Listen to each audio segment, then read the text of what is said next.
Denis Lessi asa nzambe te. To bombe to ki na vérité Denis asa de ya ko kweya. To yeba ke ndé ko na biso di fofo du ciel esika onande esika oya ko isami. Pasteur, les là comme la pétage, combien ça va pas signer. C'est ça le signe. Et silité. Bakobima. Bakobima. Non le silité. Na kota ngi ko me susu ko basa o ba tikeba bima. Kala mingia. Boso ba lancer bango toi. Parce que tu ko tia kombo ya Branham liboso te. Il faut tia kombo ya Jésus liboso. Wa mbote lisusu na balanzi nyonso ya la grande découverte ba papa ba maman. En tout cas na linga bino mingi nga wa bino BMD na ye lisusu na la grande découverte. Na la grande découverte au bara sans polémique. Na la grande découverte sikandi tozora batoli ya bien ba conseil bien pour na kofongola matoi ko fongola mémoire. Yo mtozolanda biso na ndako. Muningo asabone te tinda asabone pour arrêter makambo ezoleka wate. Partager ça la bien ma casse. Sans plus tarder, tous en invité mon côté na memeli binoawa. Invité à se présenter ceux qui azanan. No baki a to qui paraté. Ozalanan, pasteur, prophète, musicien. Donc tous les sortes, ya bateau nzamba kelito ya mbarabango. Awa mafingate. Awa sans polémique. Na pesimbo tenanga na watara. Les grands caméramans ozo sala ke bilili bien to mona na kitoko na pesi lisusu mbote nanga na jogo Chirac na pesi lisusu mbote nanga ebele na jogo Chirac yemta yambi biso na espace o esika tozalia wa précisément na banda chez maman na biso Veroshka.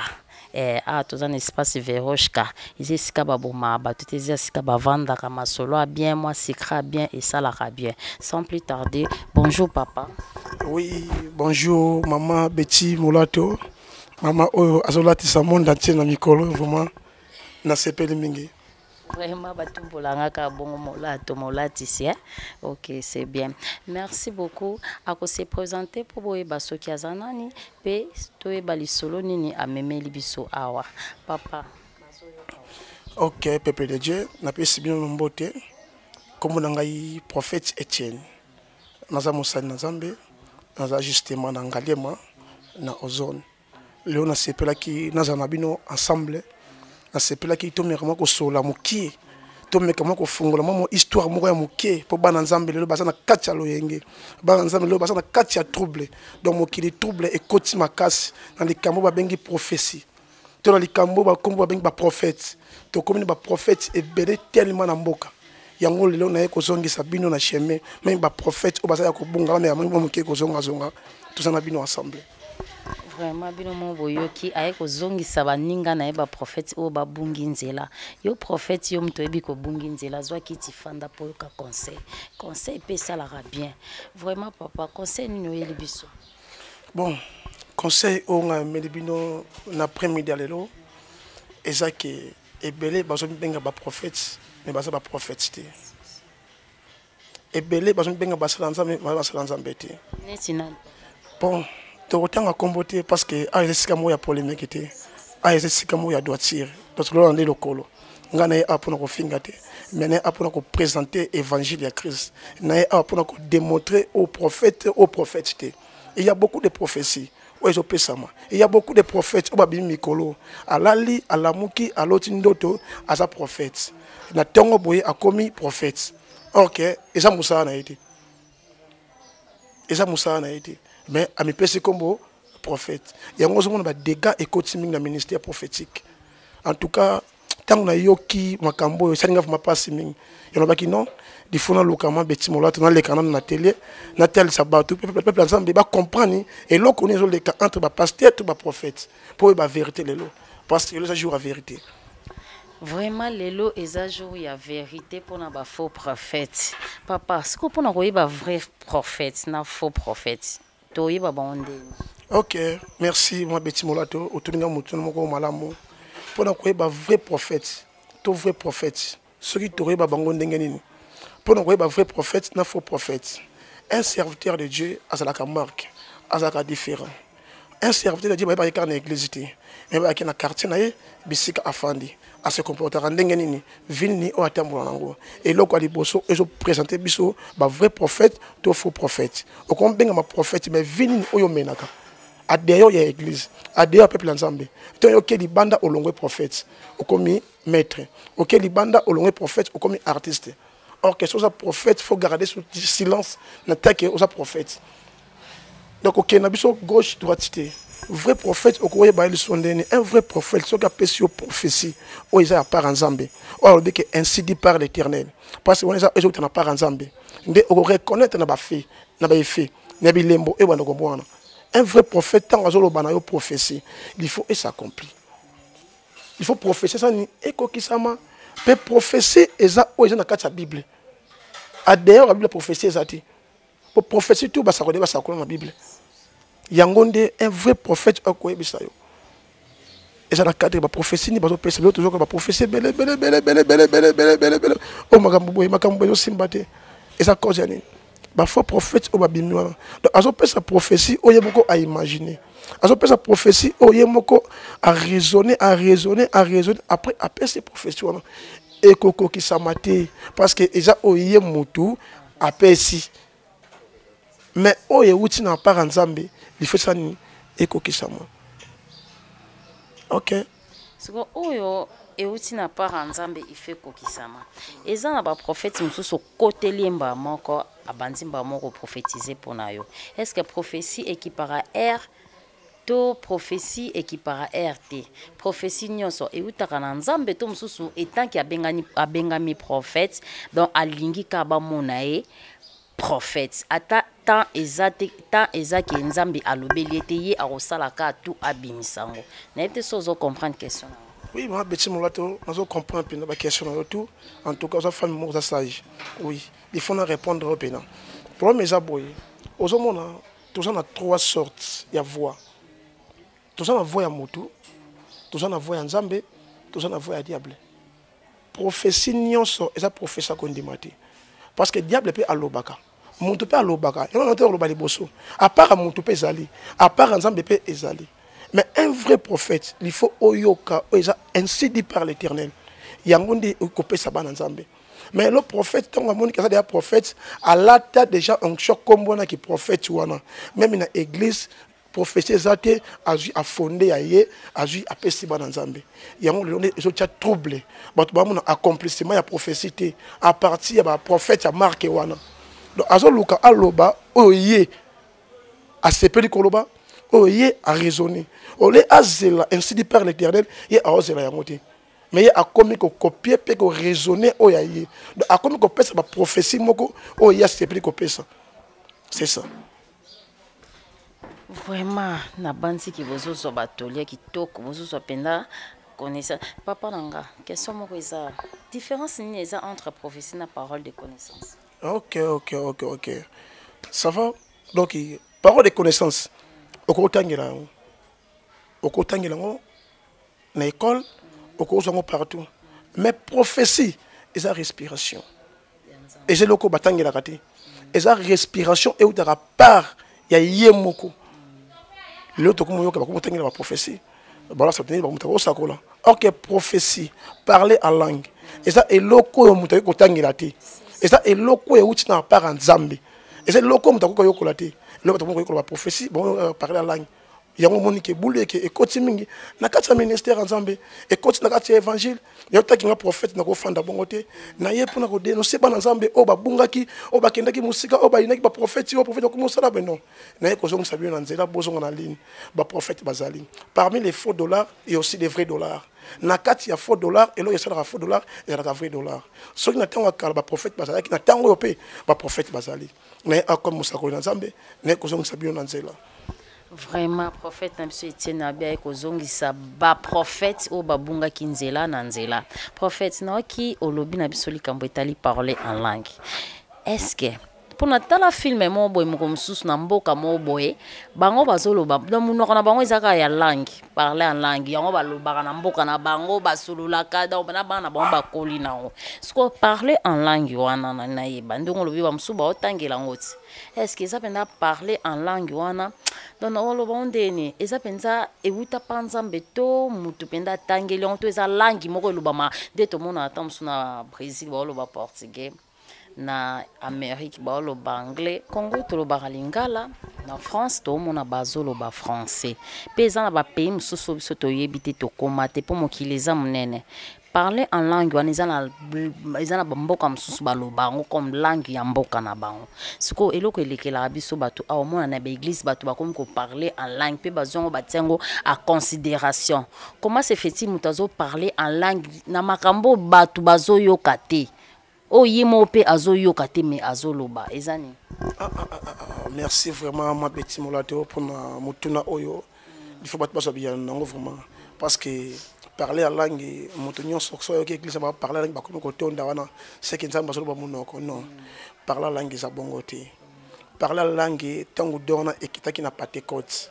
Et ça là ki kenini munoko oyo azoloba munoko ba voisin. Mais azana RDC awa mais azoloba munoko ba Nigeria, azana RDC awa azoloba munoko ba Cameroun, azana RDC awa azoloba Kiyombe. Yango nde parler la langue. Or que parler la langue tant nzamba azoloba nzamba tika ka mutu na confusion te mabeti molato. Nzambe jamais atika ka mutu na confusion. Oto ma confusion dans ministère, toujours ma confusion dans l'évangile nzambe. Un jour nzamba roger ba prophète belé. Parler à langue eza don. Eza likabo oyo utaki pa ya nzambe. Likabo ya parler à langue wana tango muntu azo parler à langue. Eza kana interprète moko o nzambe ye moko abimisaka pembeni. Interprète wana akobanda soko yimbula ki alobi boy. Pour confusion eza te. So tango yo parler langue biso to yokate. E musu personne o sono bandoki to bandeni. Alors que ceux qui parlent la langue, ça dans l'église. À te bimi mukolo wana, akobi ça peut interprète. Directement interprète ça bimi pour na ko yimbola, o alobi boye, c'est ça parler à langue. Ina la musama mukeba croyant na biso o totiaka, bola mukavuma bo ça na flouter. Ceux qui parlent la langue tout na mutana olobi nini. Pour oyeba o ya lobi. Pourquoi je le munoko yo mo yebi yangote? O parle la langue o solina ba nani. Ok, parler la langue, eza munoko, oyo muta wiko yoka. Et ça te dit que parler la langue, ange ne ba yoka. Non, pour ozolo bango pour ba ange te. Mais ozolo bango de pour na batu. Parce que solo bango ba ange, on oza na chambre. On a oza yo moko, oza ko édifier.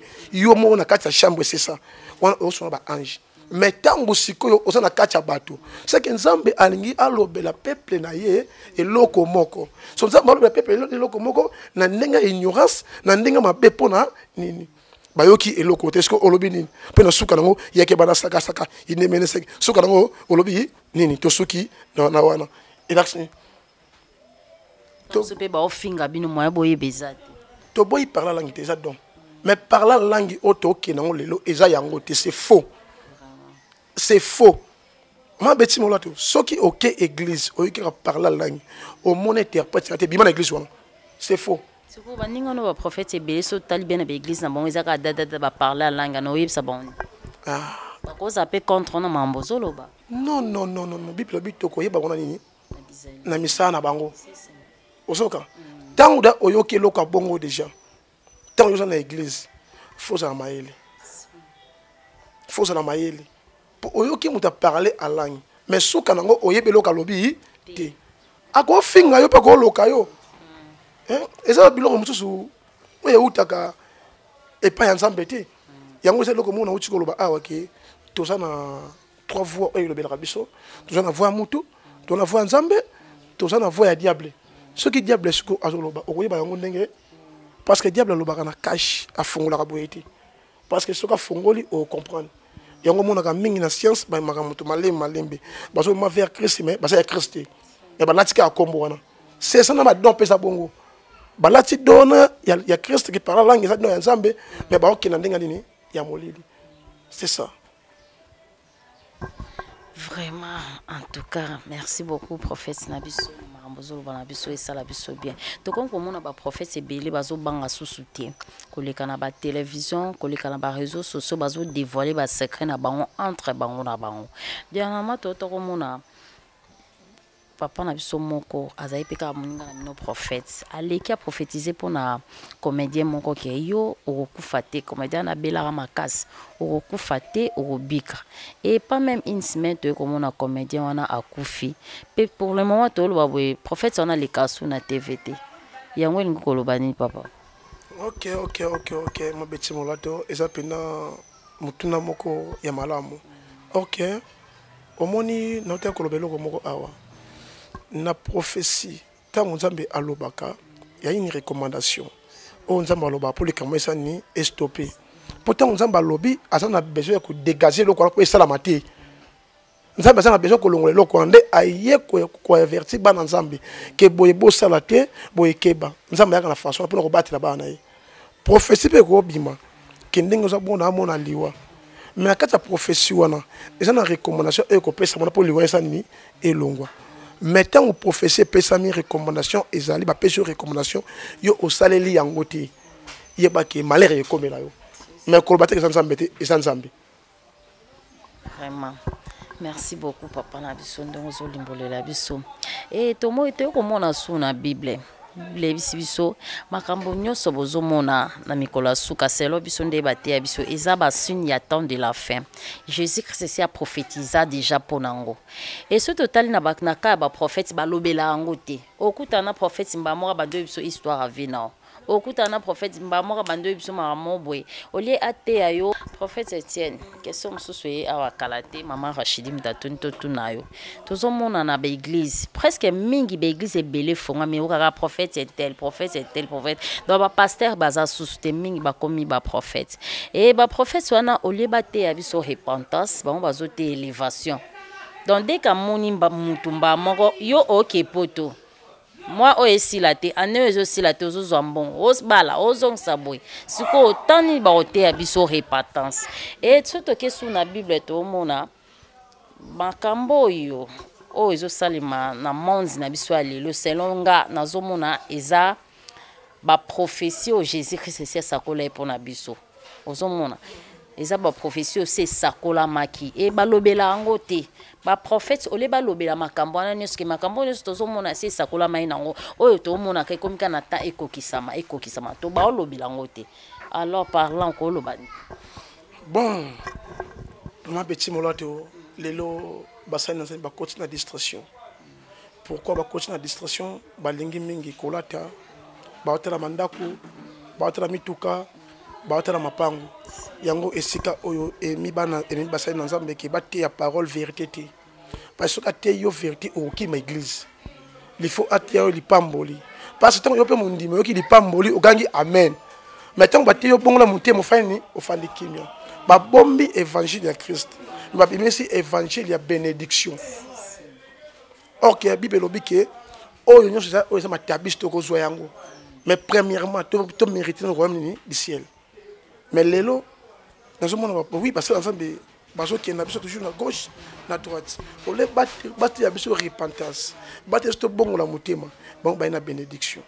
Alors wana et c'est qu'on a pas Nzambe parce que ba katande yango wana ce n'est pas ça.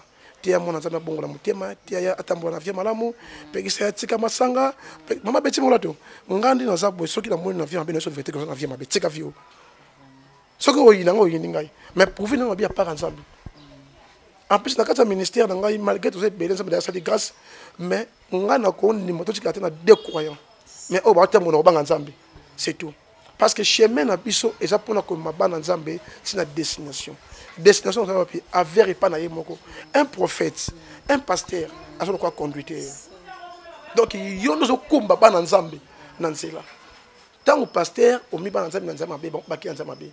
Bako sayote ozo samba na église magicien moko apolo bebe ke okelo la lokota inda tsaka maboko okokenda faire nzela moko na ye parce que yende conducteur na yo yende doit conduire yo oh non nga prière ensemble na église par exemple ki mama ite okipa yango po ozo na alliance na ye Nzambe asalaka alliance na ba oya etango asalaki alliance na Abraham Moïse pe atanga ka Nzambe nani ya Abraham osoka alliance wana ti l'autre nango alliance oya Abraham.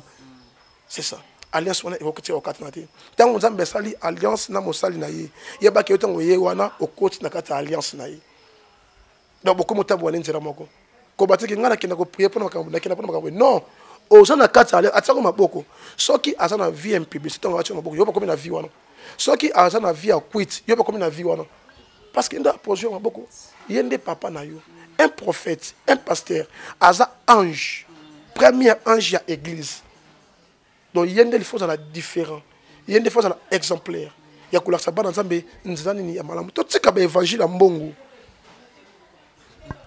Vraiment totika ba évangile ya mbongo yo mondimi kozaka mondimi to ndimaka nyonso baoloba nao kozaka mondimi te kuna pasteur alobi ye ozondima kaka lingaka o discernaka parole. Merci penza prophète na biso Etienne ndengo zo expliquer bana nzambe papa na biso toza su na question moko yeli biso awa. Question moko yeli biso awa tomoni ba prophète moko ba bimaki basalaki pe ba succès na bango mokili pe nzimaki bango basambelela pe bato bamona pe ba miracle mais pour le moment basel ko bunga nzela ozomona omona un prophète atiki mambo nzamba komi koyemba musicien pour le moment de tolo ba boy moko azana concert na boîte ça quelque part na Gombe wa concert et betama asal pe ba fiche musique pe bimi pe mususu pe swazaki donc musena nzambo bato bayebaki ayimba pe banzembo asala pe ba miracle bato pe banzembo musu pe biki sarabato pour le moment tozolo baboye exemple to pesa pour photos à clair awa eza ko finga te tozo solo la exemple le quoi papa na biso lifoko du ciel mbote belé place aux ali papa na biso lifoko du ciel na ebité sozo tal internet so kamakambo ezole kawana ye aponi Branham na place à Jésus tandis que tobi que Branham si akufakala mais Jésus-Christ c'est azapé à kozalaka kaka libela na libela et par là ko lobani pona. OK. Merci Mama Betty Molato. Pona wana lifoko du ciel c'est un serviteur de Dieu mais à taper à côté. OK, lelo pour un diable azwa chrétien. A okendo luke libanda ba païen. Il faut aluke katsa ba chrétien. Osoka diable il faut aluko na katsa ba chrétien. To yeba ke ndeko na biso di fofo du ciel et sika onande et sika o ya ko isami. Parce que to yiko tia kombo ya Branham liboso te. Il faut tia kombo ya Jésus liboso. Or que le diable a joué extrêmement moko na temps a travaillé pour troubler le peuple ya bana nzambe. Alors biso ba nzambe ototikali toza awa toujours pour na sengele bolimbisi nzambe ayoki na yemawa. Kotona vraiment akepena libanda. Est-ce que au mona te que ba comportement ba sal na nzambe o ezo sala ke ko isa moi misala na bino tant que ba prophète ba pasteur. Oui. Nazomona yo. To yeba ba ona misala na bango c'est que ko sala nzambe o bango ba sala nzambe wana ezaki vraiment ya malamu to ya mabe. OK, merci moi Betty Molato. Ezalaki na mama Mbikudi moko na tanga Paul. Paul banaye ko leka na nzela mama Mbikudi na telemaki asakoli pona yi. Makambo nyonso baki na Paul ezalaki makamba solo akosaki le côté atapaki à côté te akendaki tout droit mais Paul a discernaki Mbikudi wana peut directement ayebisi ke molimo le besa ya solo mais esprit le bakati na ye eza esprit na ye te. Alors que maman Mbikudi wana ezalaki na bato moko ya mboka na bande ko travailler pour kolia mbongo yango évangile comme évangile ya mbongo yango mona ba ke botika évangile ya mbongo évangile o maman Mbikudi ndo ezalaki évangile ni ya mbongo évangile ya mbongo e produit ke l'autre côté suka ngo e maka échec e ko lier ça pour un terme moko boy mais terme moko ya milosko ni malheur yango ande évangile oyo ya mabe mutako za sakoli pour mon père solo mais azani na nzambe te azani na nzambe te mais aye biso makambo za ya vie na yo yango Paul telemaki pa bengana ki demo wana yango Paul akota ki prison à cause ya ba prophétie ya bongo.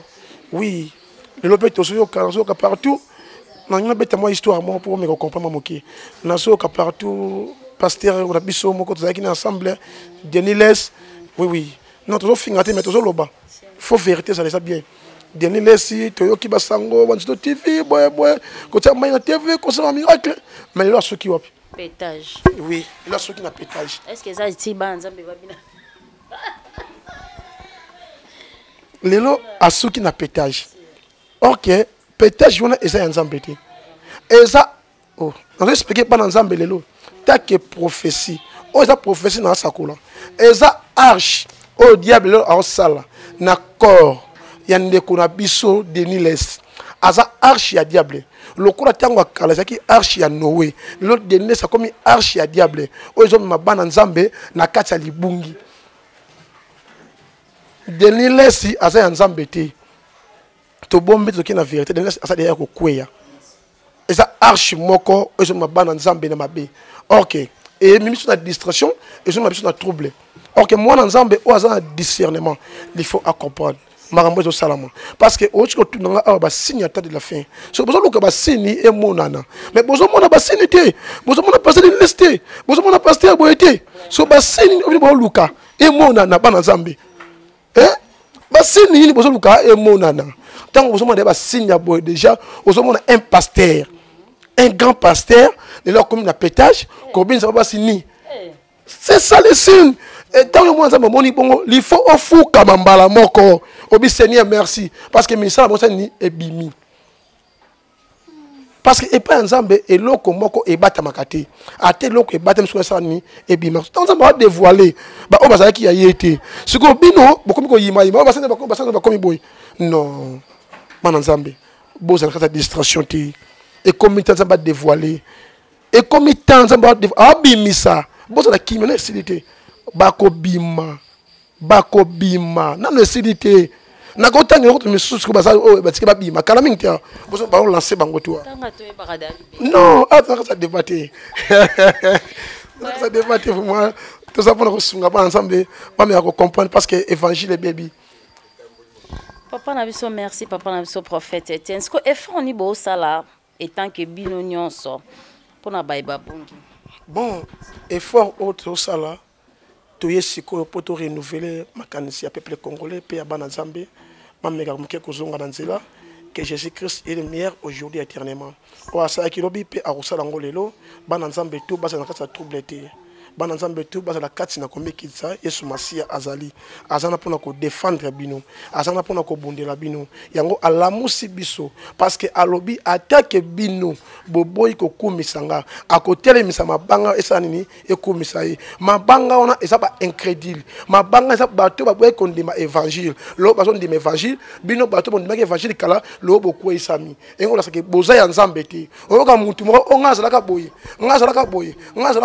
ok yango te auto nango posa mais auto nango poto mona nde œuvre to mona nde bilembo ya Christ yango tango Christ atambulaki na mokili mama petit molato esika moko te oyo akuta matanga oyo etikala matanga esika moko te akuta malade etikala maladi bisika tu oyo atambulaka tango akuti matanga ebonga maka feti tango akuti maladi ebonga maka sengo le tozo manifester puissance sonate le puissance kata basa Nzambe esili nguya esili pona ya vie o ya mabe o basanza bakomi komeni